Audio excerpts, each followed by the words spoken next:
But why, some say, the moon? Why choose this as our goal? And they may well ask, why climb the highest mountain? Why, 35 years ago, fly the Atlantic? We choose to go to the moon. We choose to go to the moon in this decade and do the other thing. Not because they are easy, but because they are hard. Because that goal will serve to organize and measure the best of our energies and skills.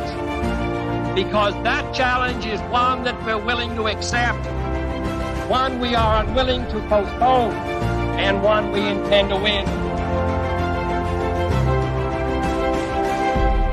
We choose to go to the moon.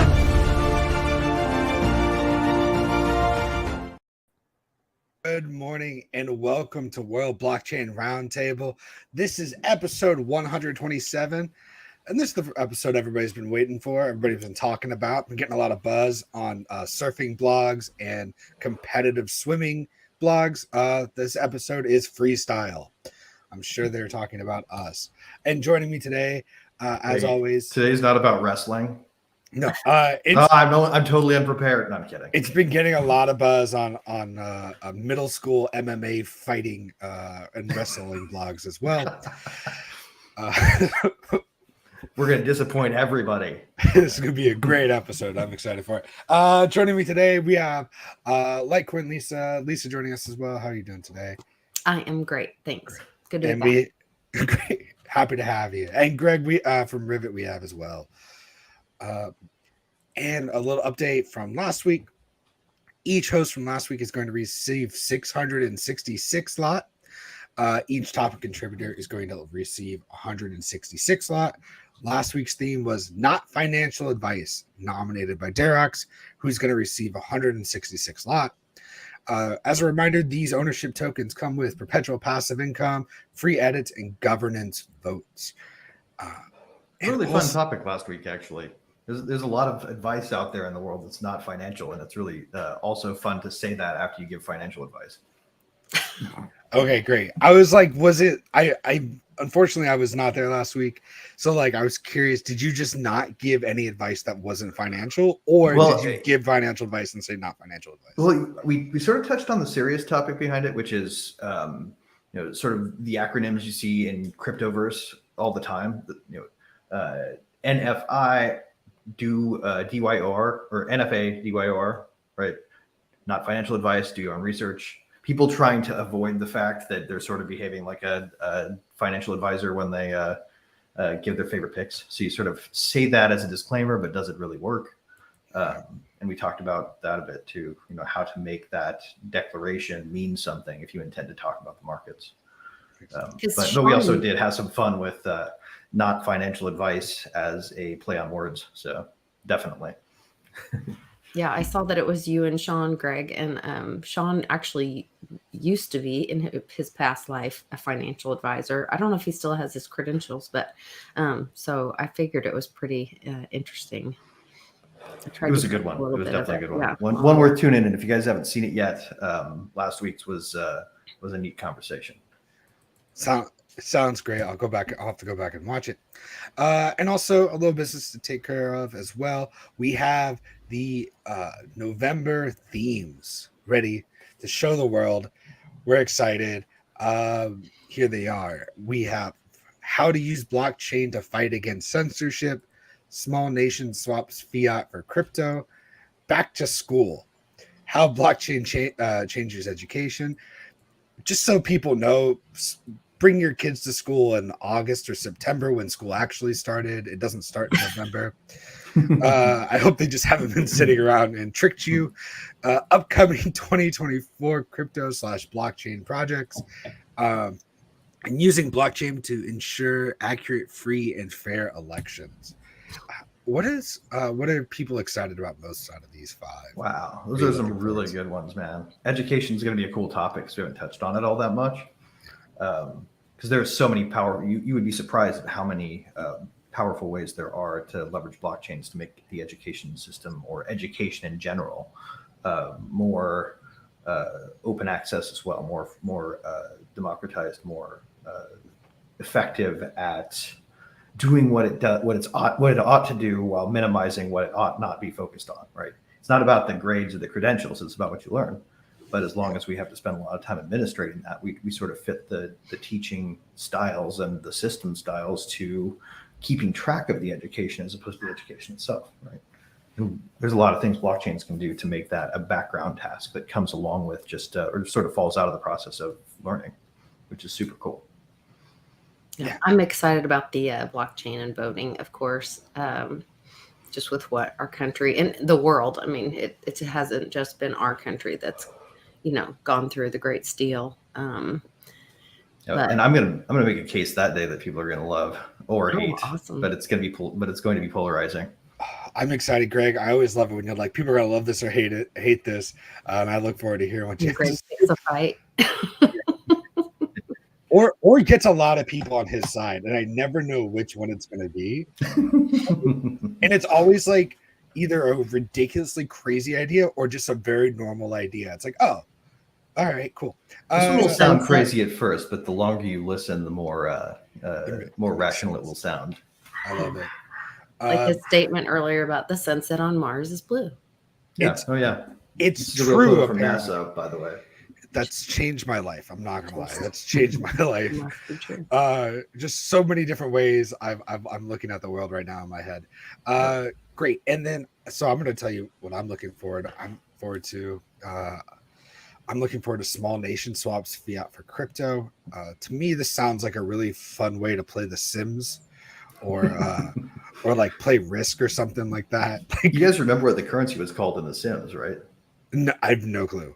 They had a special currency. They even had their own symbol. They were called simoleons. It might be the first meme coin. Yeah, I love it. And then that sounds great. All right, let's. I was going to talk about blockchain to fight against censorship, but I got an email this morning that I'm not allowed to, so we'll save that. Yep. Next. We can't even tell you who told us not to talk about it. No, I can tell you the email address. It was a bunch of numbers and letters, and then it was at Hotmail. So if you got a Hotmail, CompuServe.com, man.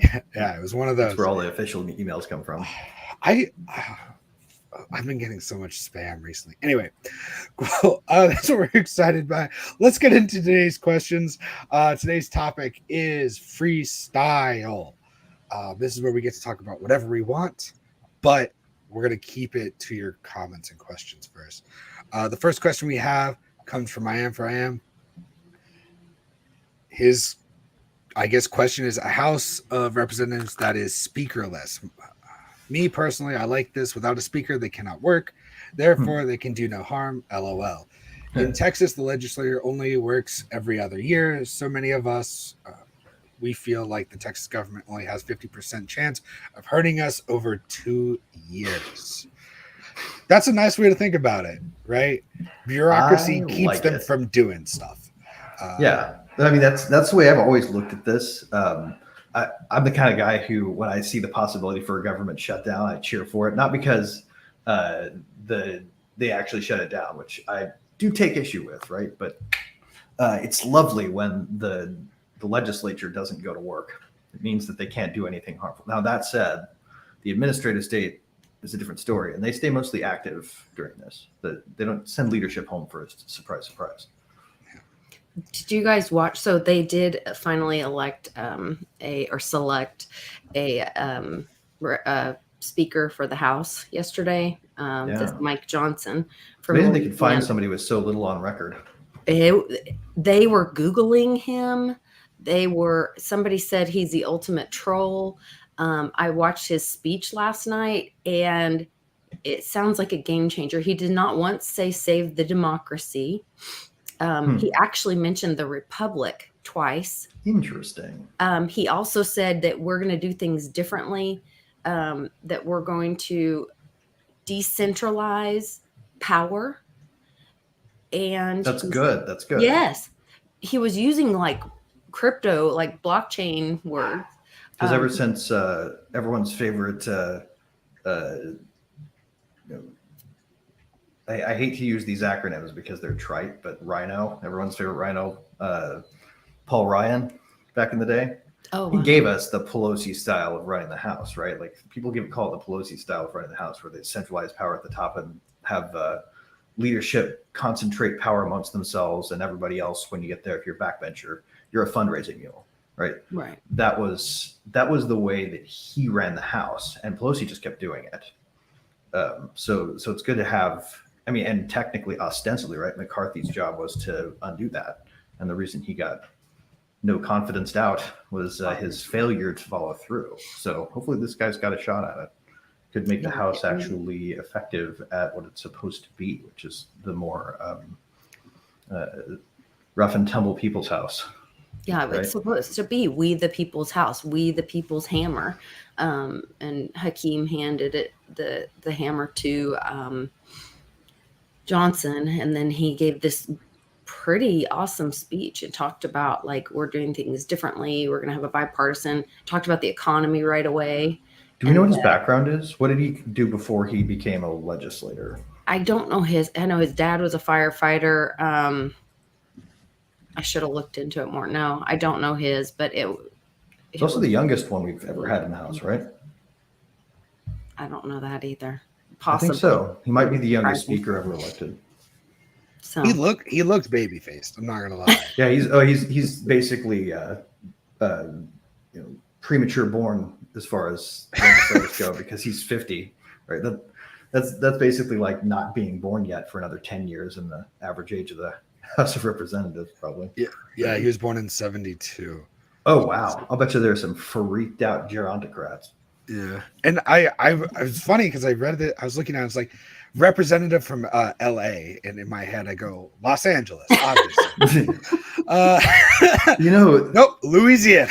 The funny thing too is, like, do you think it's because all these people are so goddamn old that we've been seeing like 90% of the thing they're concerned about is like these damn kids and their internets? Like they're coming after the internet largely because they're old, is my theory. It's possible they don't understand it. I mean, and now even the CFTC. So our buddy Nick Morgan from ICANN wrote a letter. Was it the CFTC? Oh no, those are two different things. CFTC is going after Coinbase, and then the IRS is now going after and wants an opinion on cryptocurrency transactions and have that's Warren's anti-crypto army glom. That's so right. ridiculous. That's a fun one. Yeah.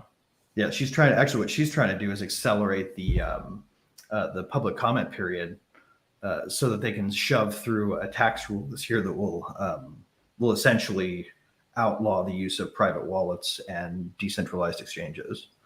Like, she's trying to go for the heart of DeFi. She's not going to get it, but no, because that's what they're trying to do. Free speech. I mean, it takes away your right to liberty, free speech. But I mean, it goes completely unconstitutional. If there is a fig leaf of democratic legitimacy over the administrative state, it's the public comment period, right? If they take that away, then it's just ruled by technocrat. Mm-hmm. And that's not a world that I think anybody in this day, like, they're reading the room wrong if they think that's what people want is less say in all the details. I don't know that they care much about what people want. Right. No, I think that's where the they've obvious. Gotten so distracted from what we the people. That's why when they were saying primary them all again, because they were having all these closed door meetings or wanting to have these closed door votes and all this, and it's like, wait a minute, who put you in those positions and who are you supposed to be working for? And primary them all again. But and here's my question then. Does it matter if we do? Because primarying every single one of them isn't going to remove anybody from the head of an administrative agency. Right? We don't actually have a way to get those people gone unless we make the primary issue about clawing power back from, or clawing power back into the legislature where it belongs, as opposed to offloading all of the details into bureaucracies that are appointed. Well, that's where that REINS Act was supposed to do that. Right. And that thing was a non-starter because every single expert they brought in to testify from the agencies, Surprise, surprise. It's no surprise in like the Yeah, you Bayesian can't sense have the at people all that you're pulling power away from as the people that are right, testifying. right. If you're That's not going to work.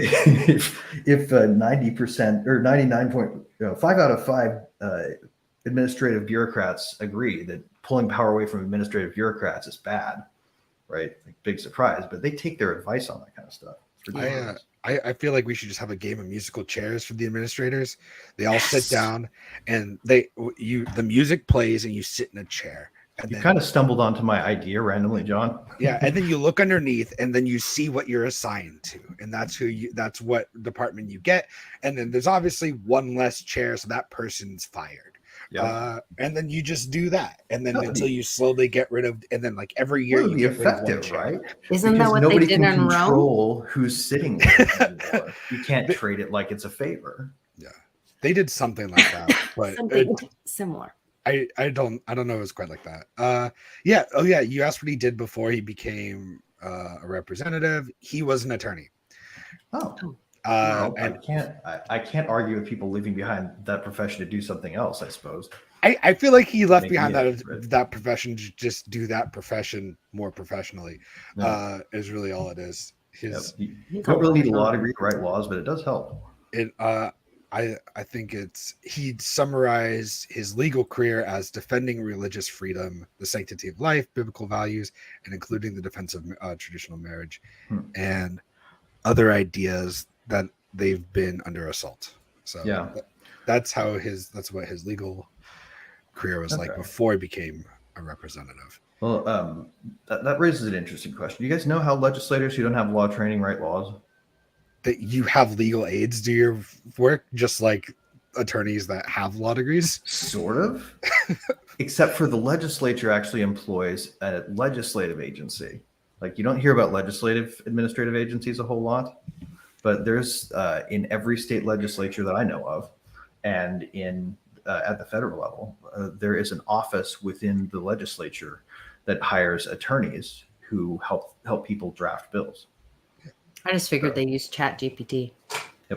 Before I came into they probably do now. I mean, I guarantee you that would be helpful, because I came from before I started Rivet, a company that helped that agency do its work. We built software that helped them write laws and get them through the legislative process in Indiana.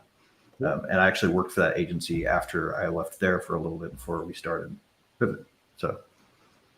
Man, that would be so tempting to not stick it. Like, I mean, because so much of the legalese is it's like a magic recipe. Yeah.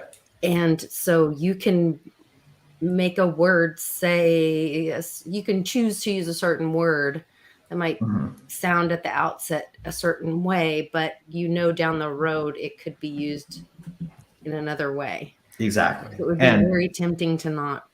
And I guarantee you that there's a sort of, we're not going to talk about this at all aspect going on between the drafting attorneys and the people requesting it, right? They're going to talk about it as if it were purposed this way, but everybody's going, but that it could be used. Because, they say, by the way, here's your contact for questions about what we mean. This is our expert in the industry, from one of my top donors. Please give him a call. Right. Yeah. For legal ease, I don't understand why it's so difficult to read these bills. I thought it should be easy. It ought to be. I mean, the ease is in there, right? Like the ease is in there somewhere. It ought to be easy. They want it that way on purpose, though, so that they can manipulate it depending on what situation they want to apply it to. Yep. The key to understanding what any law is, if it's really on the level or if it's not, is the short description of the bill. If you look at it and it says something, something, something matters, or like election matters, then it's a general bill that they've stuffed something in that everybody would be pissed about if you knew the real purpose. Yeah. But if it's like one topic, then it's probably on the level. Exactly. That's why I never read the bill. I just put my credit card in and I go forward. Exactly. All right. Great. Anything else you want to talk about on this topic before we go on to the next question? Wait, we were, can we, You go back All right, and look at it. What real was the fast. question again?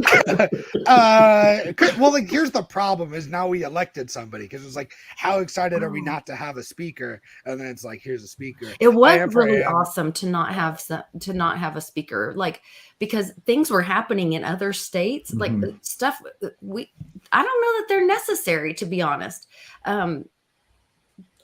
I say blow it up. Wars weren't being Chaos funded. is good when it's people that can hurt you. I'm sorry, say that again, Greg. I talked to him. I say definitely good without a speaker. The less they can do, the less they can do wrong. I agree, because the wars weren't being funded. Yeah, they weren't screwing things up, all of that. But then, like, Sarah Huckabee was kicking out China and protecting women in Arkansas, and like good things were happening at the state level, and there was more accountability because the people knew who their governor was and could get involved. But then those people It actually probably there, delayed making the rubble bounce in Gaza with our airstrikes that are coming, right? Like the carrier group got there late because yes, because no one was writing the checks. yes, Yeah, good thing. It's a good thing when that happens. Too bad we can't figure out a way to make them be unable to act more. Like maybe we should give them more vacation. I bet you they wouldn't be able to say no to that. permanent vacation. I vote for permanent vacation. You guys have worked too hard. More federal holidays for legislators only. I think that's a great idea. Interesting. Cool. Yeah. Cool. I just like the idea that there is a Speaker of the House. Like I feel like it's like electing like a class president. For like middle schoolers. It's like, okay, well, who's gonna report whatever? I just think it's cute. I think we should give all these people like more adorable nicknames. If the Constitution had been written in this day and age, they probably would have called it the prompt engineer of the House. Yeah. Can we have I want like a line leader and a caboose put in these. Line leader. Can we change like Sergeant at Arms to like the quiet time whisperer or something? The person who sings the quiet time song. I don't know. I think it'd be much more fun, and I think people would be more likely to tune into C-SPAN. But you know what? We got to have a lot of things change before that happens. At least on C-SPAN Junior, it would help. Yeah, exactly. They could appoint Blue to the speaker's position and have Steve be the Sergeant at Arms. That's so funny to me. Just I'd be more effective. I've been this has nothing to do with what we were talking about, but I've been like I'm gonna apply to write for like Nickelodeon, which like awesome. I think sounds super fun to like write for kids, because then when my kids go, what do you do? I'd be like, the shows you watch, I write. So it's back to work, Dad. Yeah, like if I'm writing a bunch of R-rated like stuff, it's like, well, you know what I do for a living, you can't see it. Like that sounds shady, right? Yeah. It's shady. Right? It sounds weird. But if you're ready for Nickelodeon, it's like I wrote the shows that my kids grew up on, and that's fun. They're at preschool, they're bragging about it. It's fantastic. Yeah. But then they're obviously also addicted to television, which is not going to be positive. And I've been trying to think what I want to write, and I was like, oh, that sounds really funny. It's just the House of Representative, but kids. Like for kids, it's C-SPAN for kids. Oh my god, that sounds awful, and it would never ever get picked up, and it's never going to happen. But that sounds so funny. There's actually there's a program, they're doing all this education for kids, and it's cartoons, but they are doing stuff like trying to teach kids about the history of money. They did an episode that led up to Bitcoin recently. It's called the Tuttle Twins, and they did one on conspiracies. They did one on the history of our government. They did. There's some really interesting ones. I've been having my, I homeschool my now 13-year-old, and so I'm always looking for things that'll catch his interest, and that are accurate. Yeah. So it's hard to find, right? Yeah. There's a lot of propaganda in education. Yeah. So I just Googled it and I pulled up the website, and I loved I love the top of like the very top of the website. Here, can I Share see if I screen can for the Tuttle twins. for 2 seconds? Here it is. I just love the top of the website. I hit add to page. Thank you, Amanda. Amanda and I were both trying to do the same thing at the same time, and we kept like not happening. Nice. I love it. I love the very top. It's just, are your kids being brainwashed? That's such like a answer fun. is That's yes, such a definitely. fun way to start a kid's website. And it also actually raises an interesting question too, because some brainwashing we can agree is good, like toilet training. Yeah, that is a brainwashing technique. Brushing your teeth, going to bed on time, knowing where the beer is in the fridge, so when I ask you to get me one, you can go grab it. Like, it's all those important things we need our kids to know, right? Right. Answering the door when it's the police and telling them that they can't come in if they don't have a warrant. Shield your kids with the Tuttle twins. It's just a really cool website, and I'm not being paid by them or anything. I just really think it's great to have an alternative to,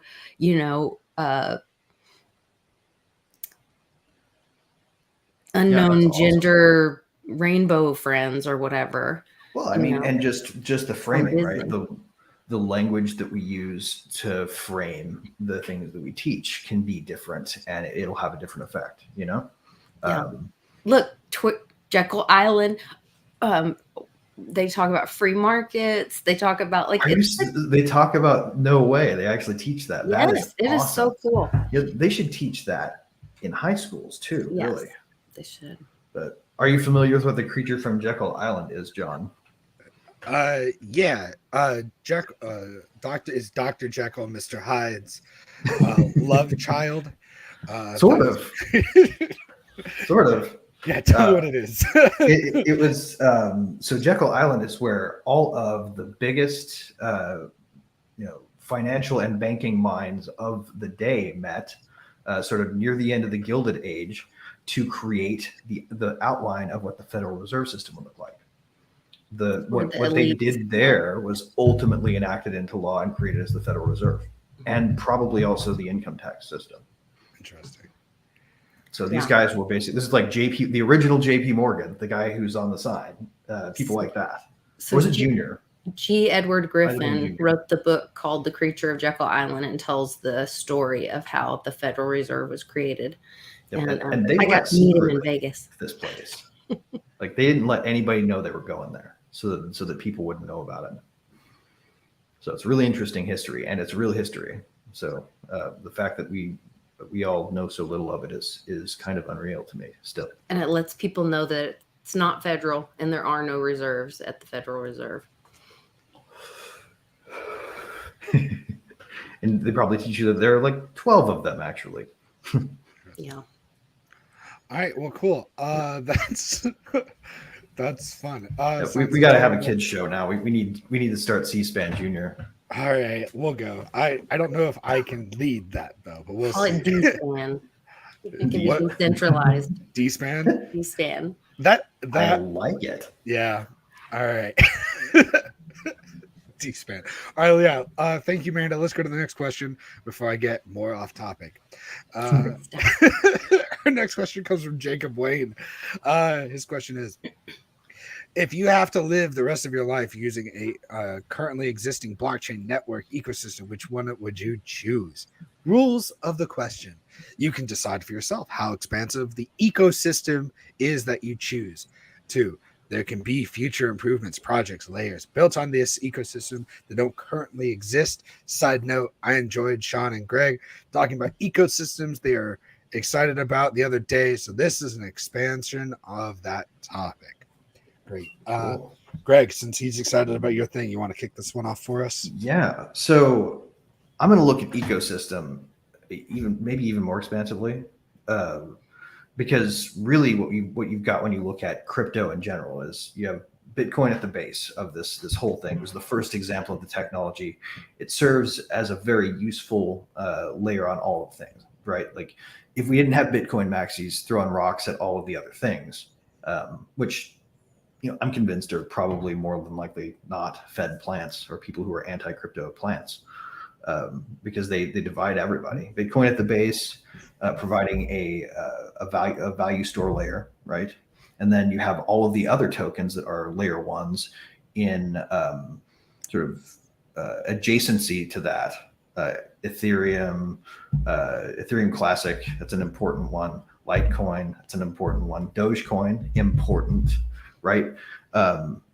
You have all of these and the privacy coins sitting in parallel at layer one, right? And then you have all of these layer twos that, in my vision of it, should interface with all of the layer ones, except for Bitcoin, which should only connect to the layer ones that the layer twos connect to. So you sort of have Bitcoin at the base of the stack, providing a stable store of value, and you have everything on top of that, sort of the security layer for all of the layer twos, and they can each have a different purpose. And then you can start to expand out on that. Like if you use Ethereum's optimism as a model, you can have all of these layer two chains that are very specially purpose built. And there is one missing layer one still, and we need infrastructure chains and infrastructure tokens. Like that is something. Yeah, that's a good example. What we're working on and can't quite announce yet, but we'll be able to later this month. We're collaborating with a group of infrastructure providers. We're going to be decentralizing node infrastructure in its own network. And this is going to be a marketplace for people and smart contracts to buy capacity without having to, make themselves a target by making us a single point of failure. And if we can sort of snowflake out all those single points of failures, snowflake in the tradition, not the political sense, but in the like fold the paper and snippet sense. Mm-hmm. We can snowflake out all those single points of failure, then we can have a system that can be truly permissionless and that nobody can interject politics into the money of it, right? Because what we really need is a system that gets not money out of politics, but politics out of money. And if we can do that, then the things that we can do with the infrastructure of society become limitless. And that's what I see the ecosystem being is just one big freaking ecosystem of ecosystems. Maybe we can call it the meta ecosystem. I don't know, but that's how I see the future of it. Great. Hey, Sean's here. Glad to have you. We're talking about this last question, ecosystems. I'm not gonna lie, I was startled because I thought you had a do-rag on for a second, and then I realized I think it's just a backwards baseball cap. Yeah. Very cool. Lisa, you want to jump in here next? Well, I definitely do not have a Greg-worthy answer, but I would choose probably Litecoin, just with all the capability that there is. It is faster and the longest running blockchain. So, it's safe. But it is faster than Bitcoin. Of course, it's used as a payment. It has a strong community. There's development all the time on it. They have the NFT thing. They've got the video gaming thing. They have the, what else? I don't know. A million other things going on with it. So to me, that's the ecosystem I'd be in. Great. But I'm not a maxi, so it's kind of hard for me. That makes perfect sense. I would probably use the Somalian that we talked about last time. To me, that's the longest running cryptocurrency there is. If we live in a simulation, it's definitely the coin of the realm. Yeah, I feel like there's a lot of application for it too. I've got a lot of it on some old computers that I have from 1996 that I could probably get out and use to buy some more stuff. And really, I think it's great because it lets me upgrade my character without having to do anything.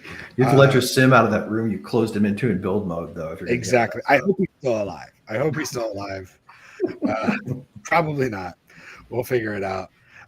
Sean, do you have any thoughts on this question? I know we just threw you in here. Yeah. Let me read. What's the question? Which is like using a current existing blockchain network ecosystem. Which would you choose? Probably that Linden one, like you were saying from the '90s. Yeah, Greg knows what it is. Yep. It was the I don't know. I did like a little conspiracy stuff on it because a lot of the original steampunk, people who created Bitcoin were involved in it, and it was the first real cryptocurrency that nobody really talks about. Yeah, Second Life. Still in use, yeah, in Second Life, which is this big online world. Before there was a metaverse, there was a Second Life. There still is Second Life. My cousin paid the bills with that, like creating stuff and selling it in stores and all. She still makes money from it, but that was convertible. You could convert that Linden into USD and send it to your PayPal. So it was literally like the first real ecosystem. Yeah. It's not the one I would use. This is a joke. Now I'm giving you a history lesson about Linden and how I know all the original people kind of helped come up with Bitcoin, and maybe that was a test case that they were using for it. I don't know. I always wanted to do a more in-depth dive into that. I think you'd have to go with something that's been around for a while, that's been tested. So it would be maybe Ethereum or Litecoin. Ethereum's paid for by China. Not Ethereum Classic. That's still Ethereum. Yeah, but that's not that hard. I mean, and I know you love Ethereum Classic, but that's not as hard to 51%. Well, actually, it used to be easy to do that. Easy, yeah, but yeah, but now it's a lot harder. Like we helped test their interim security solution after they did get the 51% attack, right? Like that was something we did at Open Relay, the company behind Rivet, and the thing that they implemented was very effective for its time. They actually phased it out because they have a better solution now. They need to talk about it more. Yeah, and if you guys want, I could probably bring on someone from ETC to talk about it because those guys are good friends. That'd be cool. So that's not the Vitalik Ethereum. No, it's the original Ethereum. It's Ethereum. The one that didn't decide to fork the DAO to undo something that they didn't like when it happened. Yeah. Okay. Because it's all Bitcoin's mutable or blockchain's mutable. You can't change it. You can't change it. And then there was a big hack, and they changed it. They said they stood on code as law and said the hack was lawful because it was allowed to happen. Yeah, they're like, that's it. That sucks. But then guess we better build version 2 without the bug. So it a lot of people always so that's the real Ethereum. That's the real Ethereum. But those people slowly went away over time. But Ethereum Classic, it's still around. Yeah, it's a good. I always wanted it and still do to kind of shine a little bit because they were the real Ethereum, But yeah, that or Litecoin, something that's been around, proven, has stuff built on it, good infrastructure, all that. So, interesting fun fact. Did you guys know that Linden Labs was sued by a user in 2009 because that user tried to hold a copyright claim against the company, basically saying they facilitated the breach of his copyright in the creation of some of his virtual goods. Had they had NFTs, right, he would have had a stronger claim because he would have had an immutable record of his creation. Yeah. So anyone who still thinks NFTs don't have something to offer us in the future is buying into some hype and buying into some FUD that they really shouldn't. Interesting. I saw a documentary that talked about that, like those before cryptocurrency or these shows where people were doing, like Sean said, like they were building stuff in the show and selling it, or in the game. It's not a show, game. I'm not a gamer, so it was just bizarre to me. But they were literally paying their bills because they were one lady was like a realtor or building houses in this game. But then one day, I think it was her or either the game shut off or just for this one lady it shut off. I can't remember. It's been a while since I saw it, but it was like devastated her life because like she lost her job and lost everything, and that was like her whole career was gone. So yeah, there's a whole bunch of it that's like depraved sex people. But there's just a lot of people that are just like going there, and it's literally a metaverse before there was a metaverse. yes, that's yeah. I really like Jacob Wayne's question, mostly because he has a picture of Jesus, aka Steve Aoki, on the back as his picture there. I don't think we discussed that, but I thought that was important. Yeah. Anything else that we want to talk about on this topic? Pre-improvements. I feel like that's the thing. Whenever we get this, we get like a lot of kind of different answers. I feel like the most common one, I guess, was Litecoin, but like, I don't know. I'm excited to see what else gets created next. With all like the cool stuff that's happening now, being built on top of it. Like, what does the next thing look like? I don't know. And hopefully we'll talk about that at some point soon. Great. Anything else you guys want to talk about? This is freestyle. So if there's something on your mind that you're interested in that we want to bring up, we can do it. It's our world today. Are we through all the questions already? We're through all the questions. Wow. So unless you want to throw some questions up in chat. Interesting. Okay, so crypto winter over? Yes or no? What's with the markets? Yeah, it's crypto spring. We still have a couple months. Yeah, I think it could still rattle up and down a bit. This could just be a little more volatile version of sideways that we're looking at right now, but it's showing signs of breaking out. Yeah, Cliff High's data shows that this Christmas is the Christmas of the $100,000 Bitcoin party. Yeah, that's not going back from here. Well, one thing is and has always been true. The all-time high for every crypto summer has never been achieved as the bottom ever again in a subsequent crypto winter. Every time it goes up past its all-time high and the new one, it never goes back down below it again. Yeah. And that is a consistent pattern. Yeah. It has never done it before. I always say that there's that Santa brings a spike. If you go look, it's like every December, it happens. There's the Christmas spike, but it's usually preceded by the Christmas drop, where people say people are selling their Bitcoin to buy Christmas presents, and right. People always just make up anything. Or people are ready to pay their taxes, and they're taking their Bitcoin. It's like, no, they're not. But don't you think it's a little different this time with the Bitcoin ETF being approved? People always say that's huge volume. People always say, don't you think it's a little different this time because? And then they put in whatever's happening at the time. And the answer is yes. It is a little different this time. I think the ETF is and that's it's been hard for a lot of us to admit, because it's like the ETFs hurt us for the past 5 years. We're like, oh, ETF, but we were saying that back when we were like, well, what was her name? Not Taylor Swift. The Taylor Swift before Taylor Swift. Britney Spears. No, maybe we should start Christina Aguilera. Maybe we should start by describing this particular horse. No, but Sean, give us your best definition of an ETF. What is it? What is an exchange traded fund? Well, it's not good.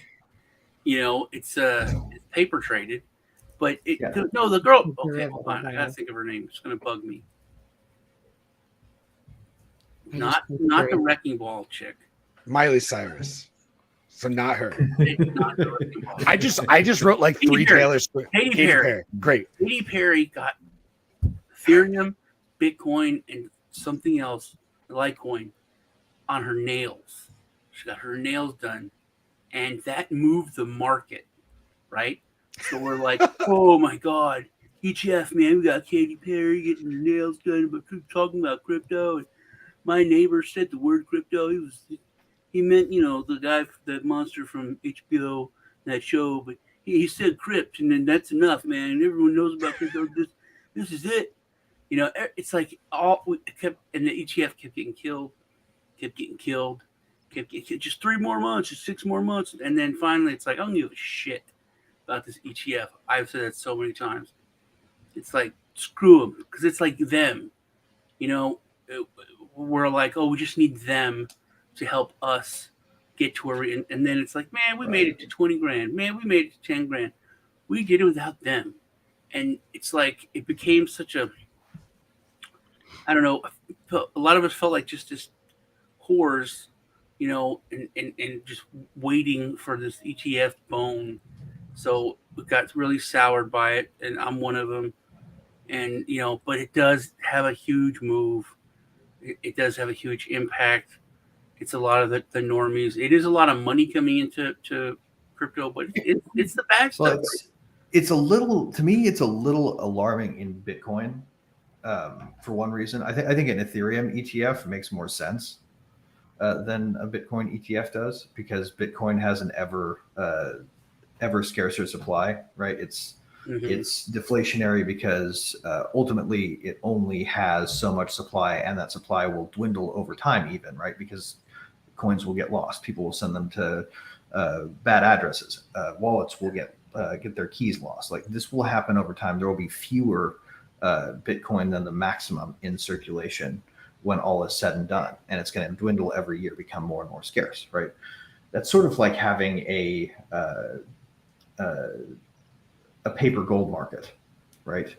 Exactly. Except, and that has some dangerous connotations if you end up playing little fractional reserve games with it, which I think there's a risk of with ETFs if they try to value the whole market rather than a pool of owned Bitcoin, right? If they say, I have this Bitcoin and I want to sell an exchange traded fund in this basket of specific commodities I'm holding 100%, right?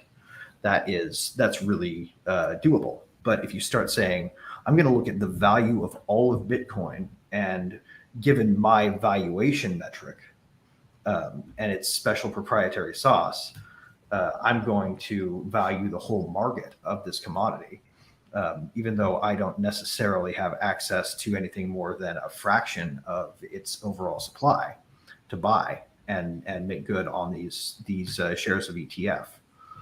Because it's a fund that has an underlying thing that you sell shares in, right? And if the underlying thing is not something that you own in its entirety, then you're engaging in the fractionalization of Bitcoin, right? Which is dangerous when it has a dwindling supply. I mean, something like Ethereum, where the supply can go up or down depending on what's happening. It's a little less dangerous to do, even though it's philosophically against everything that I think we ought to be doing. But doing it with something that's hard limited and capped and gonna reduce in supply, it's a little dangerous. So is it the excuse me, is it the defiling of Bitcoin? Is it the bankster's way of it's going to create a big bubble is what it's going to do. Yeah. The shares themselves will be ultimately devalued relative to the underlying commodity when the bubble bursts. I don't think we're going to hit 100,000 this Christmas. I don't think we're going to be anywhere near. I don't think we're going to hit our all-time high this Christmas. But that said, there's an argument to be made for the Trojan horse effect of it, right? Because a lot of crypto's problem right now is an image problem, right? If we want to get mass adoption of it, there are a lot of people out there waiting for folks who are going to treat the exchange traded fund as the only way they'll interact with Bitcoin. And you'll have institutions saying this is good now because there'll be a financial incentive for them to do so. And it will break that single narrative that they have of Bitcoin bad, crypto bad, which could be arguably a good thing in the near term, with the idea in mind that everybody who's actually holding the token should prepare for the price to implode again after the ETF exists for a whole market cycle. So That's something that no one's really addressed. What if there's an ETF scandal? And what would that do to the market? What would that do to Bitcoin's? It depends, right? Like, look at what happened with MF Global, right? When they manipulated the DYX price, or the DX, was it DYX, DXY? I always mix the X and the Y. DXY. DXY, yeah. Yeah, the TXY thing. Nobody remembers this because they've wiped it off the internet because Gary Gensler was in charge of regulating it back then when his buddy who was running the company MF Global. Now, actually, one of the people who tried to be a speaker candidate was one of these dudes who ran MF Global, and it was also his mentor and friend from their days at Goldman Sachs together, right? Really? Yeah. When they collapsed, it was after a scandal where they were messing with the valuation of the exchange rate between the dollar and the euro and the Great British pound, with the whole basket that represents the DXY, right? So, and it didn't really cause too much of a visual ripple because the institutions that back them tried to cover it up rather than try to do anything about it. So it depends on institutional backing. It depends on how willing they are to stand behind the underlying commodity. And if they do, and if they are, then they will defend it. And we will get sort of like the same muted effect in the markets that we see when when the fiat system does some barfs and the people who run it don't want it to collapse. So they monkey with it to make it not as bad. That's really interesting to see him now be put in the position that he's in. Oh, and yeah. maybe take the fall. He has a story history, man. He went from MF Global to writing the check that paid for the Steele dossier to running the SEC. Interesting. I don't know. For people who don't know, Gary Gensler was Clinton's campaign finance head back in the day. Yep. So he would have written that check. It's weird, but also it's like, don't let any good crisis go unused. So I think a lot of legacy financial institutions are begrudgingly accepting Bitcoin because they know it's going to win. Crypto's going to win. That's one of the reasons why they're trying to go to digital cash. They, thank God, I think they slept on it a little too long. They laughed at us a little too long. They ignored us a little too long. So the fight stage came, and they're like, ugh. Right. But they're also a little gun shy, aren't they? Like, healthcare.gov really screwed up the image of government and technology implementations pretty badly. Like, it made them feel like we can say that today, and people who were alive and looking at the internet back then remember it. It was a bad website, and they promised a big thing, and it took a long time for it to come out. When it finally did, oof, garbage. Yeah. Right. Like, this is probably the first implementation of CBDC that they're worried about getting. It was the no man's sky of healthcare. Well, except for the fact that they didn't really come back and improve it.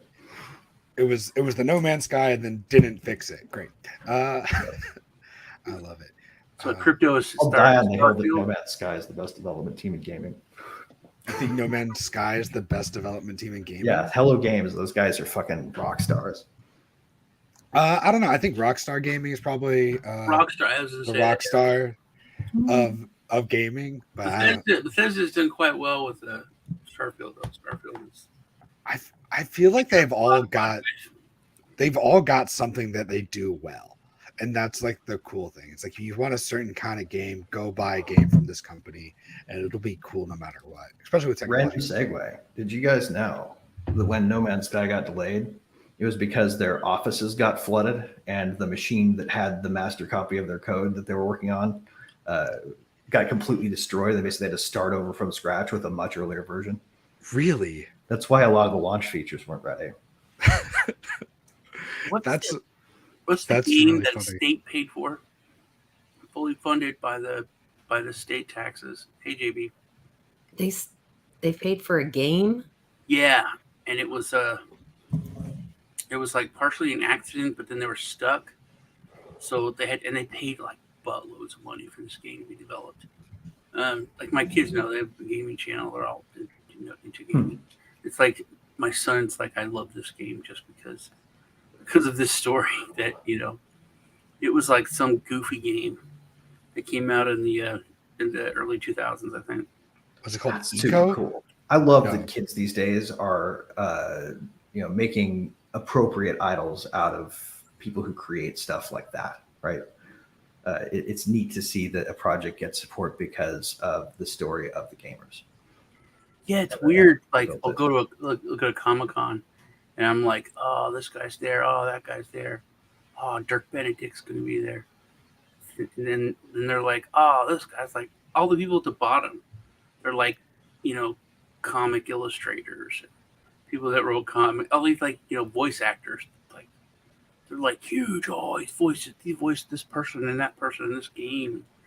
They're like, it's different, way different, But yeah, I think it's I think those people are getting the respect, and it took like the video game industry especially. Oh yeah. Even when I worked for Xbox, that I found out that this was a long time ago, Huh. like 10 years ago, that virtual clothing outsold actual real clothing in the real world. And I still find it hard to believe. People are like, "Oh, little video Totally game." makes sense. It's like, Oh, video Guys, game clothes that people bought and paid real we money. are this close to having that be what's the difference, right? I'm not Like gonna imagine lie. a marketplace for virtual clothing that also gives you the appropriate CAD or appropriate file for a 3D print in wearable clothing, right? So here's the thing though, is if real If you want clothing, washing machines, it will have 3D printers that you throw your thing you just wore back into the hopper. I think that'd be really cool. But the thing is like virtual clothing is like 3 cents. It's all like super micro transactions. Real clothing is a little bit more expensive. So I think that's why people are buying more virtual clothing than real clothing because of the price tag. Well, When I you mean buy a that cosmetic, and yeah. how you look Also, in a it's virtual also world matters, stupid. right? You're in New York, John. I saw Yeah. the dumbest people I've ever seen in my life, and it's fashion, so that's saying something. But I can find the tweet and put up these crackhead kids, skinny, nervous, dirty looking crackhead kids. That there was like an MTV chick interviewing him, and they're like, "So how much your outfits cost?" And this guy's like, "Oh, my T-shirt costs like 2 stacks," and they looked they looked bad. I mean, they looked like street people. They looked like crackheads on the street, and they were wearing like 30 grand worth of clothes. This guy's like, "Oh, this teddy bear backpack was 4,000." Well, but I mean, like, and we can't knock that too hard, right? Vivian Westwood was a visionary, and we can't not give, like the sort of that punk aesthetic of design. It's it's pretty fucking cool. I can knock it because of the price. I mean, it's different to wear things that are weird and dumb, call it visionary, but it's different to pay as much as a house and look good. And it's different if that's on TV and that's conceptual, but these were just street kids. I mean, it's just people that don't have any idea of what's important in life and what money is and things like that, or the ability to understand other people. But like that's always been the thing for 20-year-olds, right? Like if we go back 100 years, 20-year-olds were also dicks. Like who are we to critique people's use of their funds, right? It's a preference that they express. That's what free markets are about, right? It's about not presuming that somebody else's purchase is dumb. Because we don't have the wherewithal to know what people really want and need. The system's too big for a central planner to say that you're being irrational. Yeah, I can say that until there's a scandal with those people in the child porn thing, and then you look at their website and see how much their clothes cost. Well, I'm not talking about selling crime, but no, but I didn't know that. What was the brand, Lisa? Wayfair or No, the super expensive one. Oh, Balenciaga. Balenciaga. I had no clue. I'm like, that's a Nike shirt. That's the same Nike That shirt. was mind blowing shit. That's like $1,100 for this Nike shirt. What? So yeah, Oh,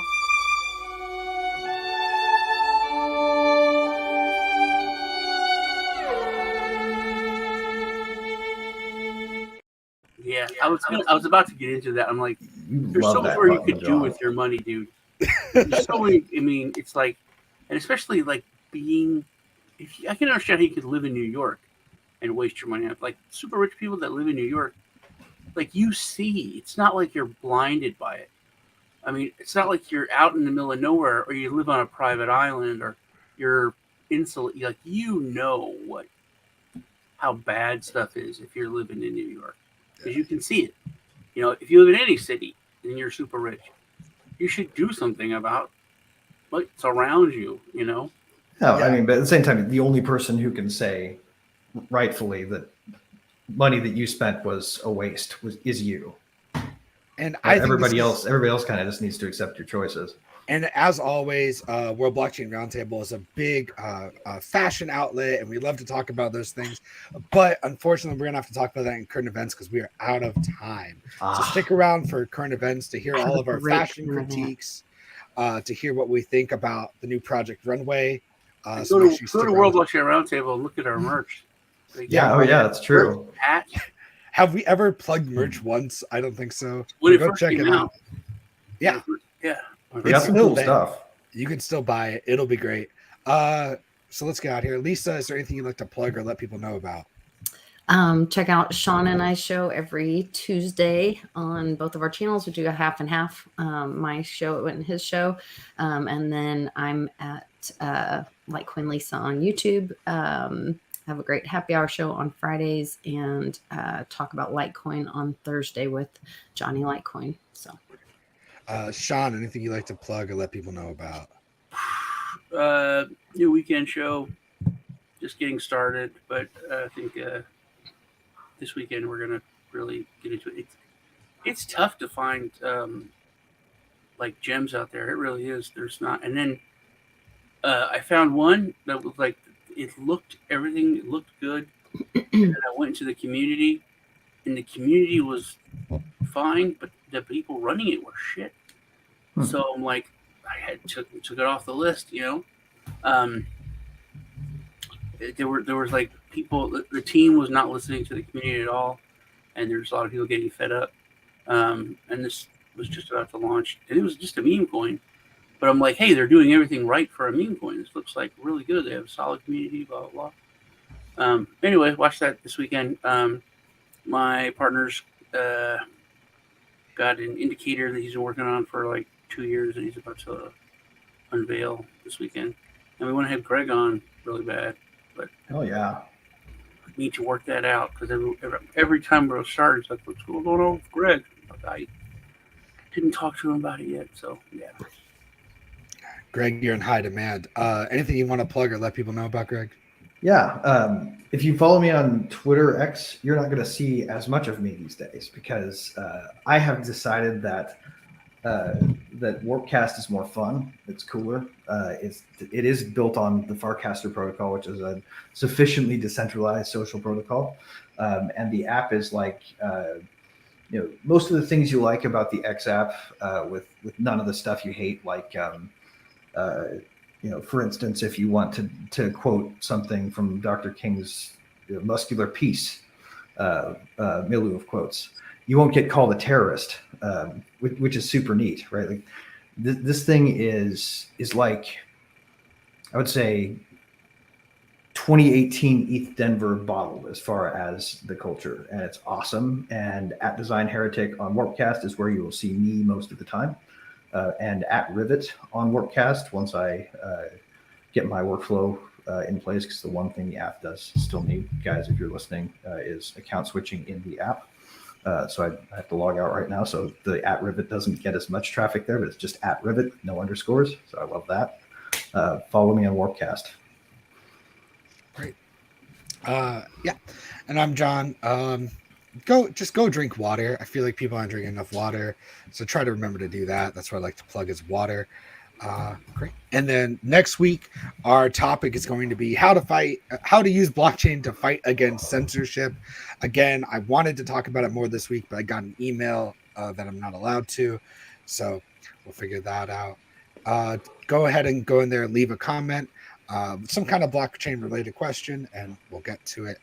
Don't forget to share this episode. The more you share, the more our host and topic contributors will get. Like, comment, subscribe. Go talk to Greg at Warpcast and stick around Yep. for more current events. And see you later. Bye.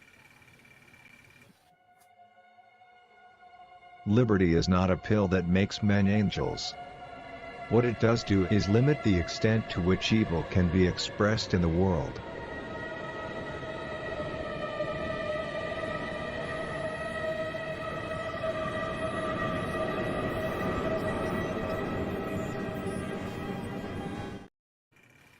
A solemn note there. Ross, if you're watching from some room in your permanent habitation, hope you're out of there soon, bud. We haven't forgotten you.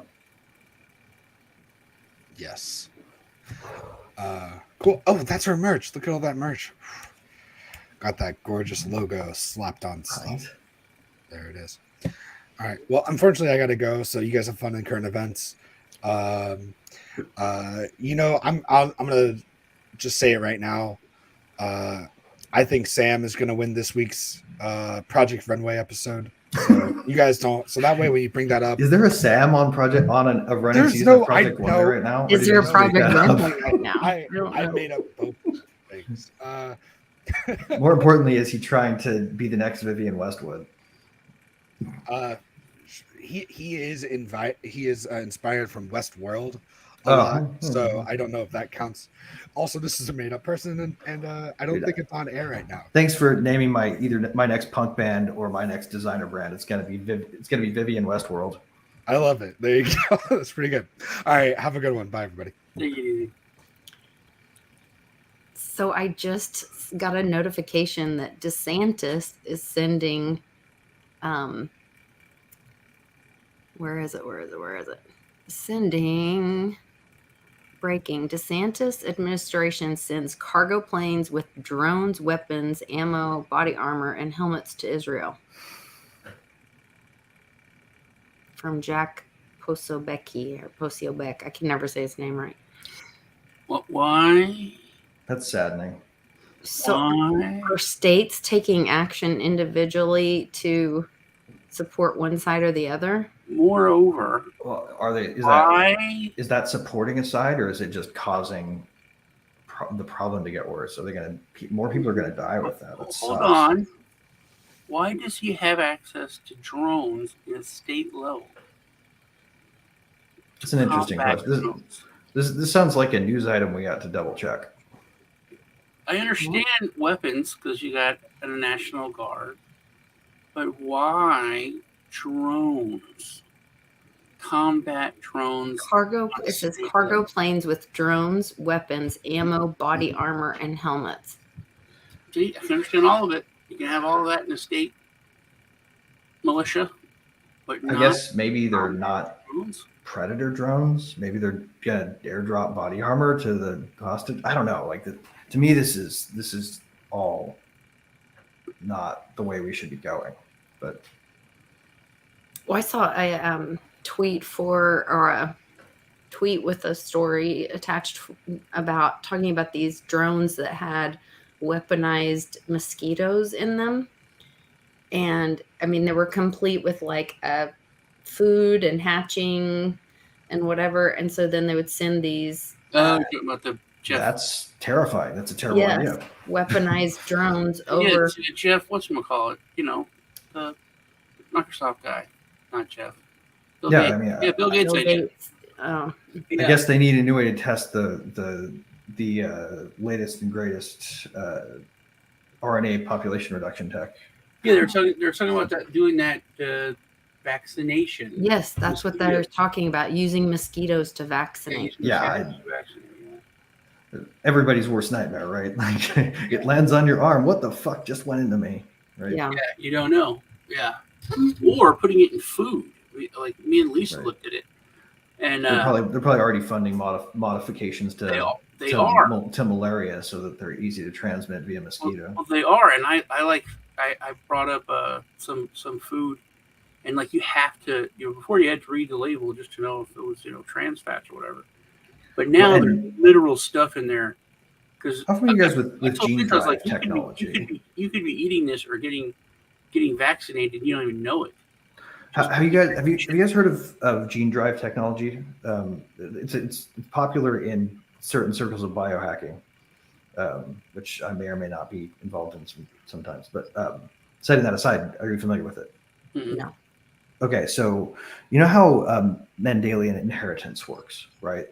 Traits are either recessive or dominant, and each generation has a certain percentage chance of being a carrier of a recessive, but the dominant trait's expressed, or there's two dominant traits and it's a pure dominant match between both parents, or you have a recessive expressed because both recessive genes are passed on. Familiar with Right. that? The blue eyes, green eyes, The brown gene eyes. drive technology Yeah. is a way to flip a switch that overrides that and forces the trait that you want to express into every subsequent generation that the gene drive is active in. You can sweep a population of It's like a trigger.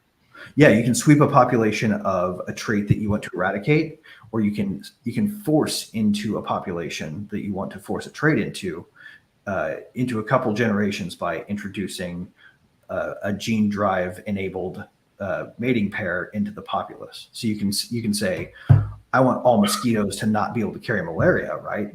And you can put that out there. It's weird how And much it will plow through the sci-fi population. There will be no malaria carrying mosquitoes left. Or you It's could weird say, how much I sci-fi want it to carry this now modified malaria. science fact. There's that because I know about that because of science fiction shit that evil people that was like their plan. I mean, ultimately, it could be used for good if we did things like eradicate malaria with it, right? But the people who have access to using it and actually getting that thing pushed through right now, they're not going to do that with it. No, everybody wants to use technology. How can we weaponize it? Right. Everything. Look at what we've done to the dollar. I was telling Lisa on a Tuesday show. Have you heard about the iron laser in Israel? No. It's real. It's Tell the name. Yeah, well, because it's and we've been working on this technology for a long time. I thought it was cool. It's just a very high powered laser. The equivalent of 2.2 grams of TNT every second. So it's like 5 pounds of TNT every minute that this laser puts out. And it's all that they can point it at a drone. They showed I watched footage of it. It just melts the drone. Like the big aerial drones coming in, it just it falls apart. They shoot a wing off. And it's just a light, it's just a laser. Does it work on blue houses? Yes. It made me think about what happened in Hawaii. That It made me think about what happened in Hawaii because they Right. never said there's no such thing as an energy weapon. They just said, "Oh, that's crazy," but they never. A diamond back or a diamond fronted or a diamond glass mirror might be able to do something if it's the right color. But it's really, really powerful, and it can shoot down missiles. And there's you can look on Twitter. It's a Hezbollah recruitment video, and it shows them digging up water pipes, and then using those water pipes to make missiles, and they shoot them in Israel. That's DIY cheap, it's dollars, pennies, and we're paying $100,000, $50,000, $200,000 for our missiles, and they're making them from water pipes. So to me, that was watching that, and I was like, why do we have to pay so much for all of our stuff? Our military industrial complex is way out of control. And they said that if every Iron Dome counter missile that they try to shoot at missiles to get the missiles down, $50,000. To power the laser, $2,000. So they're talking about how much cheaper it is to run this laser. Well, it's still not cheap, right? Like, boom, No. somebody's salary. Boom, somebody's salary. Yeah. Like middle class job every time you fire, right? Yeah. 1 year worth of work. But it's nuts that we're like that's the cheap warfare now is lasers. That's right. I mean, and literally is 10 and to years me, ago. making combat at scale more cost effective is like counter humanity, right? Like if we can make killing as cheap as downloading a song, we've just eradicated the human race. Right. And that's my point that I've been making. We have to make war unprofitable. You say. As unprofitable as possible. As soon as they said, "Oh, BlackRock's getting the contracts to rebuild Ukraine after the war," I was like, "Dude, there's so much money. They're going to make like $1 trillion or something." Right. I mean, that's on that scale, on like a country scale. When you look at the cost of the war in munitions, and not lives. That's the thing. Lives are the cheapest thing there is. You look at a population's number, and you like we can. Well, I mean, according lose to a certain economic, they are. We can they're lose self-replicating, but but a quarter of our people, everything will be cheaper to run. We'll have less. We'll have to spend less on this and that. We still have the same land mass, so I guess we create. It totally ignores, right? It totally ignores the real value of a human mind, right? The single most valuable resource on Earth. The more of them we have, the more chances an Albert Einstein will invent something. Yeah, right? There could have been like 5 Mozarts and 2 Einsteins already killed. Right, exactly. And we're blowing up people who could have them right now by just providing the arms, right? Proxy wars are, to expand on the quote, like the Dr. King quote that I was mentioning earlier, that got me deboosted on X for even bringing up, is how wars make bitterness in the victims and it makes the aggressors brutal. Like it brutalizes us as a society. Like we literally, I heard the Vivek Ramaswamy interview on Carlson, right? And he's been called a terrorist sympathizer for suggesting, in his own words, let's pike the heads of the people who did it. This is an allegedly an inappropriately not bloodthirsty response, right? All you're going to do is perpetuate the same damn cycle. We literally watched it happen in our response to 9/11. We made more enemies by our response with aggression, and we should have learned that lesson, because we could be telling it to the people who are about to make the same mistake again. But instead, we've got a bunch of grandstanding gerontocrats who remember the glory days of the U.S. military in the 90s, who just want to, I guess, watch real live military happen again. I don't get it. I don't understand why we can't learn this lesson. What do you think about Vivek copying Barack Obama's speech? I honestly, he had a good speechwriter. So, great artists steal. If you're going to steal speeches, steal from the one who had them fabricated by the best. I guess I was like, man, that's bad. I didn't like it. Because I like him. I like Vivek. I think he was like totally up there. And then I'm like, dude, why would you do that? Why would you plagiarize 100% Obama's speech, man? I think it's good that we see it, right? Because these guys, nobody's writing their own speeches. These aren't people coming up with stuff. Actually, one thing you'd probably credit Donald Trump with that nobody else has ever done is extemporaneously talk without having anybody pre-write your talking points. You can tell by the number of things he said that pissed people off. But for the most part, politicians are pre-scripted, right? They all are. It's only becoming more and more painfully obvious now that they're so old that they can't make it through a whole teleprompted speech without having a senior moment. It's always been a fake. the fact that somebody does something that accidentally reveals too much of the man behind the curtain, I think is probably good for us. Even the vote is a fake. The Speaker of the House vote, somebody posted that the new guy posted that he won, or Oh yeah, they don't do the vote some- until they know they have all the votes. right. They posted, there was something like they posted that he won or something, or some comment.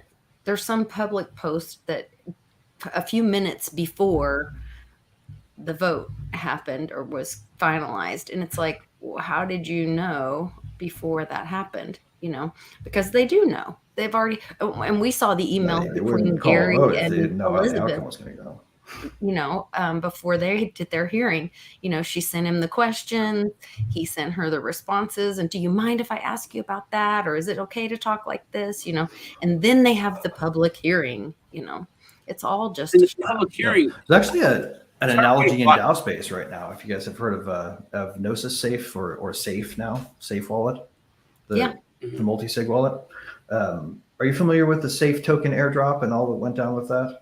Oh no. They launched the token, and then the state that the smart contract for the token was in was paused at launch. So they airdropped it to all of these Safe wallets based on like user activity, and then said ultimately the DAO will have to develop its governance and then pass a vote to make the contract unpause before anybody's allowed to exchange it. So it's still worth $0, even though this big project launched this thing 8 months ago, or more than a year ago now, I guess. And they finally just passed a thing in the DAO to redistribute all the tokens that didn't get claimed in the first airdrop. By the way, that's deadline is tomorrow for anybody who hasn't claimed their second batch yet. If you're watching, go get them because now's the time. The cool thing about that is there will now be enough tokens dispersed in lower levels of governance to stop the core team and the foundation folks and the insiders from preventing a vote on the unlock, because that's what they've done. There have been people who are regular old token holders who just want to have some liquidity, who have been begging for this vote, and the people who are allowed to put the vote into the phase where you can actually vote on it are just not doing it. They're refusing to let people vote on whether or not they should be able to buy and sell the token. And I think that's a We should similar have brought thing that up as this. in the DAO democracy show the other week. Is Yeah. that within the wallet, within the Gnosis? Yeah, if you go wallet? into your Gnosis safe, there should be a little badge at the top that tells you if you have any to claim. Interesting. Yep. But the cool thing about that is the DAO itself does not have the ability to stop people who can marshal the votes of 20,000 tokens from submitting anything to the second phase where you can vote. So, and there should be some regular folks who are not insiders who have that status after this passes. So we could see the Safe token be liquid soon if that's the case. But I think it comments on this whole speaker thing, right? They don't call the vote if they don't want to have it. Mhm. That's the flaw in democratic governance, is if you have a leadership that's centralized and insular that can decide what gets voted on, then you only ever get to vote on their agenda. But then again, they had Jordan lost twice. Yeah. They called the vote. So they do. Yep. And they call the votes sometimes to intentionally display a loss because somebody calls for it, right? They want to show the world through a vote that you guys rejected me behind the scenes or whatever. So, I guess keep that in mind when you're watching politics and you're watching DAOs where the foundation has more power than the DAO. If it's getting voted on, you're being allowed to vote on it. And you're being allowed to vote on it either because someone wants to demonstrate a thing losing, either on principle or for their own benefit for reelection, or because the thing that's going to win has already been decided that it should. There's really not a whole lot to voting other than theater. Yeah, it's mainly to appease everybody, all the normies. Right, an appearance of process. Yeah. So not to be a gigantic downer there. I'm not trying to blackpill everybody, but we have, having a realistic perspective is the first step to finding a way to be optimistic about it. I guess.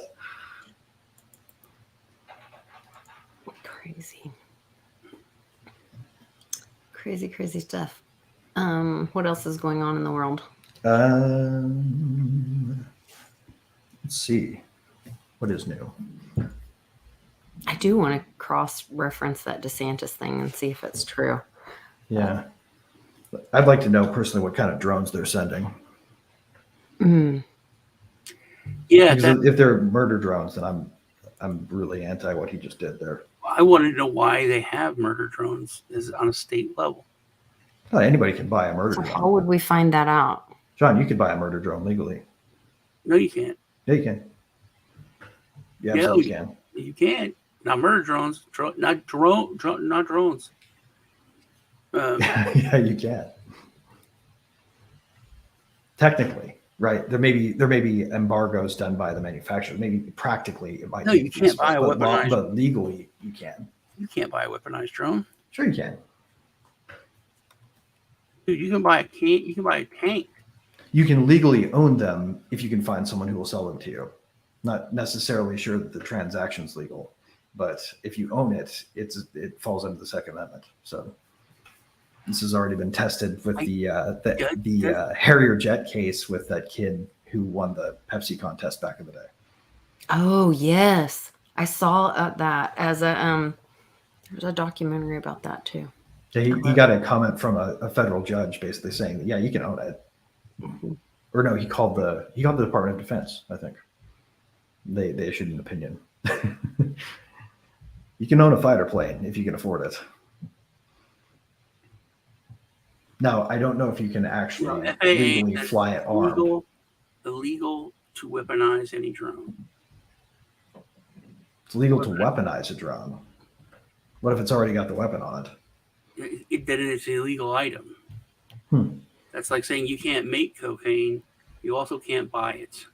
So the FAA says this. Yeah, because I knew it was not a regular thing. Because drones in the last, you can't. Have you legally tested that before court? I can put a drone in front of your window. Yeah. And watch you have sex with your wife. Oh. You can't shoot the drone because it counts as shooting down an aircraft. Same charge. You go to prison forever. It's just like you shot down with an anti-aircraft missile. Well, I mean, 747. hypothetically, right? But the FAA is like the single most low staff agency in the federal government. They won't really probably have the resources to come after you. And if you challenged it in the Second Amendment, you might win. But you're arrested by your local constabulary.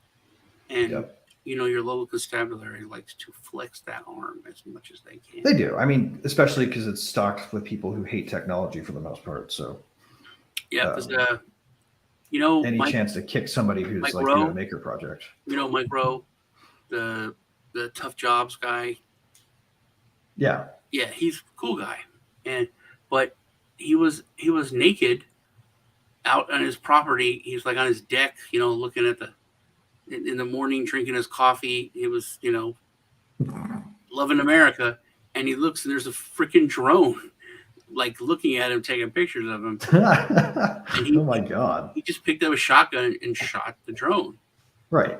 And so that's how I felt, because they were going to charge him with this like first degree huge felony, like he shot down an aircraft. He said that they're considered aircraft.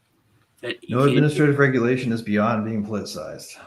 Yeah, because I have some drones, and you can't go if you go above a certain weight, right, or a certain level, then it becomes you have to have a license. A registry. That's why all the drones that you can buy on Amazon are a certain minimum number of ounces, because they don't want to have to register them.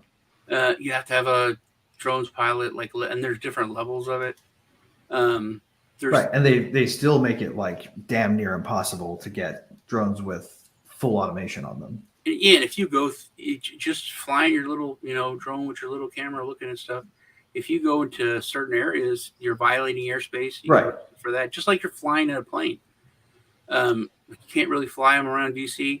I'm right next to Fort Hood, so Yeah. there's like a lot of places you got to know you can't fly. Oh, right. And you have to register flight plans that go through major areas and things like that. If you're going to go through certain areas, you got to have a registered flight. It's like they've cracked down so much because it's That's why they really hate like people the who internet. do hobby, It's a way do for you to see experimental stuff that craft. you couldn't see before. Yeah. Though Though there are some loopholes in it if you want to have some fun. If your aircraft is under a certain weight and it's a hobby aircraft where you assemble it yourself, there's you can have a personal helicopter and they can't do anything about it. I'll spend so many hours wasting my life on these like First Amendment and Second Amendment. Nope. Did I lose? Where'd he go? I think he's just messing with us. Oh, because No, he's he's talking not. about First and Second Amendment. Is that the kind of helicopter that flew over my house that day? No, the helicopter that flew over your house that day was it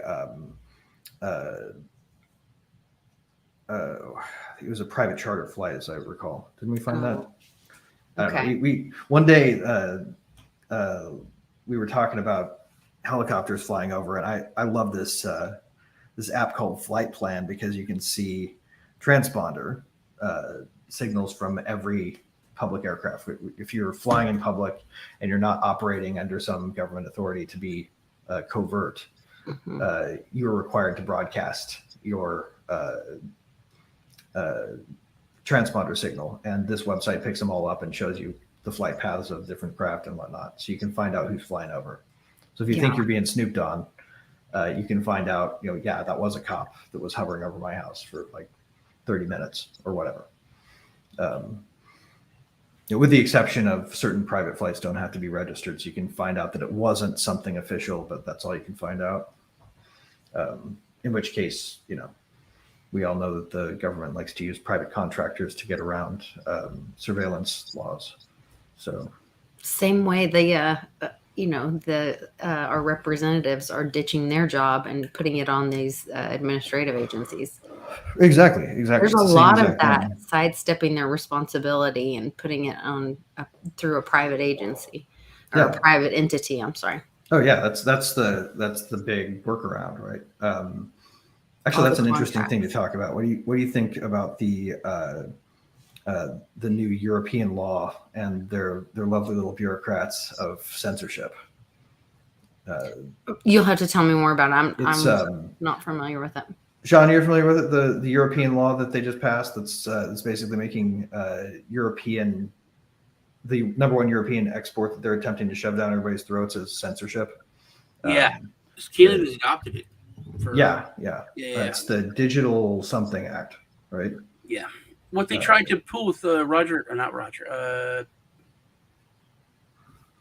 him to the Greek. Yeah. Russell Brand. They tried to pull with Russell Brand sending those letters out. Right. Like, hey, you guys should. So they're going to Julian Assange everyone? Yeah, pretty much. But that proved that there is a concerted effort. But usually, Digital Services Act is what it's called. Usually, Google gets the letter, Facebook gets the letter, and YouTube gets the letter, and they all do right away. That's why we're like, how are they doing this all at the same time? But now YouTube gets the letter, Google got the letter, Facebook got the letter, and Rumble got the letter. And Rumble went on Twitter, is like, hey, look at this letter. No, they said go fuck yourself. Yeah, they still go fuck yourself, but then they show the letter.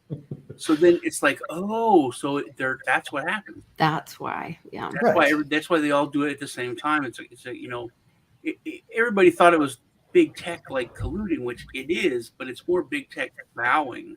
Well, I mean, what are they going to do, right? They can do one of two things.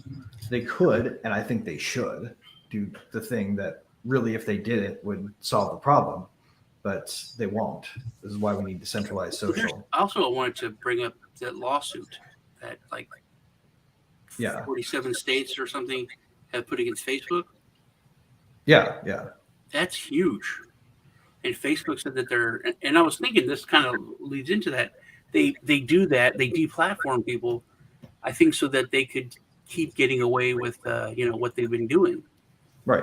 And Didn't work. It's not working. Well, there's a long history of this, right? Like Julian Assange back in 2012 or 2011 was saying that this indictment in Sweden is just a ruse to get me someplace that they can extradite me to the United States. Proven correct now, right? Like they came after him for it and used the fact that he wouldn't turn up to give him 99 months in prison for evading a European Union thing in the UK, right? This is a country that is leaving the European Union, and they were like, no, it's really important to me as a UK judge to enforce European Union law.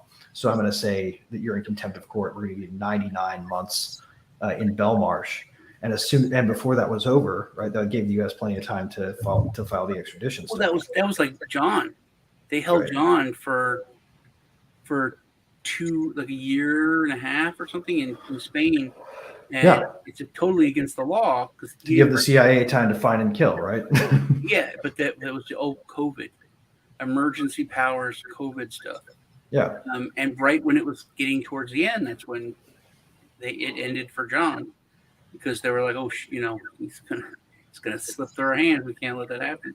Right. He'll get back on open seas, and he'll be running his presidential campaign from a boat. And while we don't think he's going to win, stranger things have happened because look at Bitcoin, right? That was sort of the argument against letting him float. Trump was a joke until he wasn't funny. Right. They were like, oh yeah, look at the WWE guy. Oh, yeah, he'll never be president. I personally think the Digital Services Act is largely, I think all of this censorship, if you guys want to hear of my tinfoil hat theory, it's all part of the organized nation state response to the threat of decentralized currency. Yeah, I think it is too. I think, like I said, I think they laughed at us, they ignored us, and I've been saying for like 7 years, like, dude, there's going to be a fight. There's going to be a fight. Everyone's like, oh, we're going to take over. I said, there's going to be a fight station. Yeah, they've been planning the fight since they first found out about it. That does have. We win in the end, but the last step is they fight you. Like what Gandhi said, they're going to fight us, and it's coming to that. Right. What I said, and then I got blue screened. I haven't been blue screened in like a year. What does that mean? Amendment auditor. Blue screen of death. And Second Amendment auditors on YouTube. I waste so many hours of my life. The Second Amendment are fun. It's usually someone that like goes and carries AR-15, just walks around town, and the police are like, "Hey, people are calling. You have a gun," and they're like, "Yeah." And in Florida, everyone thinks Florida's like, "Oh, it's not. It's not that free." You can only have a gun if you're going to camping and then at a campsite, or if you're going fishing. So a guy on YouTube called. Wait, not if you're going hunting? That seems contrary. Yeah. But this guy called the Armed Fisherman, and he just walks around with a fishing pole and an AR-15. And dude, he's been arrested. People, but then he sues the fuck out of them. Right. He's like, "Hey, man, you're going to lose your qualified immunity here if you and they're like, hey man, you can't. Right. He's going out. People going out and replicating qualified immunity victories. When I say victories, I mean victories against it. Yeah, but one thing he showed is that you can't mess with the cops because he'll go in this cop will do blah blah blah, and then another person will come out like a supervisor and be like, yeah, but he like hands them, here's a copy of the law. Right. For those who are unfamiliar, the way that you get around or past qualified immunity is that a case with the exact same facts where qualified immunity was applied, but the officer would have been in violation of it, has to exist. And then if you get nailed on it again, they don't get qualified immunity. Or if you give them a copy of the law and you're like, here's a copy of the law, you now know that this is the law. Now, when you fuck with me, you've broken this law. You don't have qualified immunity. Right, because they've been made constructively aware of the fact that the courts have found this violated constitutional exact behavior. He's kind of angry. There's these dudes that are now the First Amendment auditors, and they just walk. This one dude is so fucking ridiculous, man. Because he's a dick. He's a straight up dick, but he's funny. Like he'll be filming, right? And these like he's in New Jersey, so people are already on edge. And like people come out of their businesses. What are you doing? We film my business for. It's like, oh, just filming here. Just I'm with, and he goes into like City Hall and just goes into like the tax office and stands there, and everybody freaks out and they call the cops and like, all these women are very very scared and they're made to feel uncomfortable, so you have to arrest them. And they're like, can't arrest them because they make you feel uncomfortable. That's not a legal thing, you know. But he like paints himself up like all white with like big black eyes and all goth, black. Right. Walks around and he acts like, ooh, and intentionally making himself a target. That's like how he's engaging in this particular form of civil disobedience. He's not being like mean or anything, but he's just like weird. Right, exactly. He's baiting a call. They're like, what are you doing? He's like, whoa, whoa, whoa. He's weird. It's like that old Conan bit where you have a guy wear a T-shirt that said pubes on it and just say pubes over and over again. And he goes to like some of my favorite post offices, but now he goes. There's like QR codes everywhere and signs. He just goes around with his camera and they're like, "What are you doing?" Oh, I'm just collecting QR codes. You're collecting QR codes? Yeah. Well, here's a good one. QR codes everywhere. Just collecting QR codes. And the cops are like, "He can't be in here." He's like, oh, that's okay. He just ignores them. And then one time he dressed up like a something that was nice. He dressed up like a butterfly, and he was in this one place, and they arrested him. He went to jail, and then the next morning, they were all in front of this one building, and he goes there, and he's like, "Hey, remember me? You and your thugs have me arrested. And blah, blah, blah, blah. I had spent the night in jail with murderers and rapists." And then he was like, these women that did it, and he got up to this guy, and he's like, "Oh, what are you guys doing here?" It's like, "Oh, we're having a prayer breakfast." And he was like, "Okay, fine, I'll leave. I'm not going to bother you then." All right. So that was the only time he was ever like, nice, is because they were doing a prayer breakfast. But yeah, First Amendment auditors and Second Amendment auditors, they're fun to watch. But it's a rabbit hole. Yeah, it's an interesting thing because there's a lot of opportunity for that hasn't been undertaken, right? With all the administrative laws out there that one can find. There are lots of ways to engage in civil disobedience by demonstratively getting nailed for something that you shouldn't be. Like right? There's one dude, he would stand out with a sign, and it was like, it was like, it was something. He went to a town that was called like Anal, and he would stand with a sign. And then the police were like, "Hey, there's kids around here." I was like, he's like, "Dude, the town's name ain't." It's like, "No, it's Anel. Here's what." So, but they would like give me your ID, and he's which but they all do this. It's like, am I expected of doing a crime? And they're like, "No." It's like, "Am I being detained?" "No." And then you walk off. "No, come back here." It's like, "Dude, you said I wasn't being detained." So it's against the law for them to stop you and ask for an ID. Really? In a lot of places, and that'll depend on state law, by the way. So make sure you know, if you're going to go out and do this, you got to make sure you know the law. No. It's against the law, but it's a secondary offense. So, right. It's not the ID. They can ask you who you are, but they can't demand that you produce a photo right. ID. That's and correct. So, so they're like, you can't arrest me for a secondary offense, right? Unless there's something here. So what? Right. As long as you're willing to say, as long as you're willing to answer when they ask who you are, you're not breaking the law. They can ask you to identify yourself, but they can't ask you to identify yourself with a card that's issued by the government. No, he's like, I don't want to talk to you. I don't want to answer your questions. Right. That you're within your rights to respond to their questions just like that. I don't want to answer your questions. I'm right. not. You just have to say something. And so they're like, "Well, if you don't give me your ID, that's obstruction. It's failure to ID." And they're like, "No, it's not. Those are all secondary charges. Do you expect me of doing a crime?" If they're like, "Yeah, well, you're being weird and you're making people uncomfortable," is that a crime? Right. And then if they arrest them and they charge them with it, they get sued like the next day.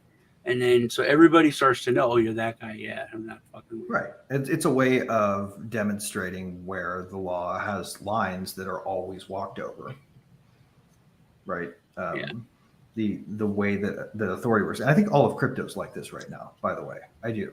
I'm waiting for somebody other than myself to to take the time to go out and just shove a whole bunch of ETH through the Tornado Cash smart contract and dare them to come after them.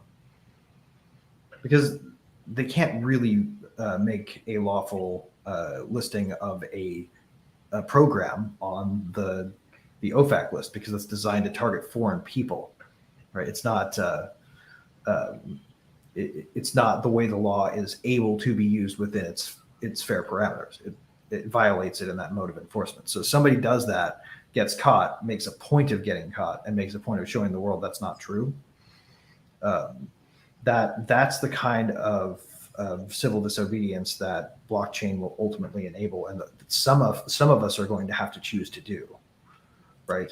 In order to it does, and I, so many people are like, yeah, but that guy's being a dick, but he's like, yeah, but if he's not, then like police become complacent, think that they can do whatever they want. It's right. like they have to know what they're basically there to protect your rights and not protect the peace. I guess there's so many. It's like they're obsessed with protecting the peace, which has made us, we need to be protected. It's like, no, you don't need to protect the peace. You have to find your own peace. They need to protect, your rights. Right. Now, there is a case to be made that that people harassing businesses and driving down their business is something that you ought not do. But then that's like this. That does deprive someone of the right to their property. Hold the signs like, do you want a screw? And he's like on like a college town too, like in front of the bar and grills and stuff. And the police are coming. He's like, oh, I'm going to give out screws. I have this pack of screws. Right. And it's fines as the which I used to, that was my line back in the day. I'd go to her, like, hey, you want a kiss? And they'd be like, what earth? All right, I'll eat it. And then it's like a Hershey's kiss. It worked sometimes. But yeah, they try to push it. But then then the bar owner gets educated and they're not happy. And sometimes they'll be like, dude, I'm going to beat your fucking ass. So the cops leave here, just so you know. It's like, that's filmed, right? Like, oh, God. Yeah, no, I mean, it's a tough thing to decide to do, right? Because you do ultimately have to step on other people's property rights to a certain degree. Though if you're a property owner, the right thing to do is to ask the person to stop infringing on your right.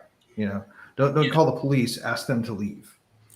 Because if they refuse to leave, then you have a good reason to call the police. Usually the thing that was called like Two Chill Boys or something. But they come out and they're like, why are you filming business? I'm not filming out here. If you're on the sidewalk, and he has like different personas. Like when he has stretch bands, he's just like, yo, fool, I'm just getting my work on. You know what I mean? Get my pump. And then, they're like, it was like in front of a dog grooming place. They're like, you can't film the puppies. That's disgusting. You're not allowed. He was like, I'm going into your place. They're like, you want to come in? He's like, no, I don't want to come in your business. Because they're like, do you want to come in here? Because then he's on their property, Yeah. So he's like, no, don't want to come in. Just right here on the sidewalk. I just want to harass you because I have no life of my own. Yeah. Yeah. But it's like, because it's like, man, you're being a dick. But well, and then he has to be really careful because, like, when I was back when you had to have concealed carry license in before we had constitutional carry in Oklahoma. Hey guys, I have to sign off a little early. Unexpected call I got to jump on. So I got to wrap it up. But, we can wrap it up. We only have like 10 minutes, so. Yeah. Okay. So he's in New Jersey, so that doesn't happen. The only times when one lady at a hairdressing place pulled out some pepper spray in front of the cops. So, obviously that didn't happen. Greg, you lead off. I'll lead off, and then I got to jump, guys, because got to hop on this real quick. But follow me on Warpcast. Download Warpcast. Get on Warpcast. Come find me there. It's the same as Twitter, just better. You'll see when you get there. Just find me on Warpcast and we'll have some fun. Do they have an app? They do. It's in the App Store. Okay. You just download it. You can sign up for it just like you do Twitter. The one thing to keep in mind is instead of them selling you as a product, you are not the product. You are buying a product. So it's $12 for 1 year of subscription to it. So I wonder if they're going to give up on calling Twitter X and just call it Twitter again. I don't know. I do. I refuse to call it. Facebook tried to call it Meta for a while, remember, for like a month. All right, guys. I'm out. Bye, Greg. We'll see y'all. Cheers. See y'all later. All right, Sean. It's just me and you. We could take over the whole show. No, I know we need to go too.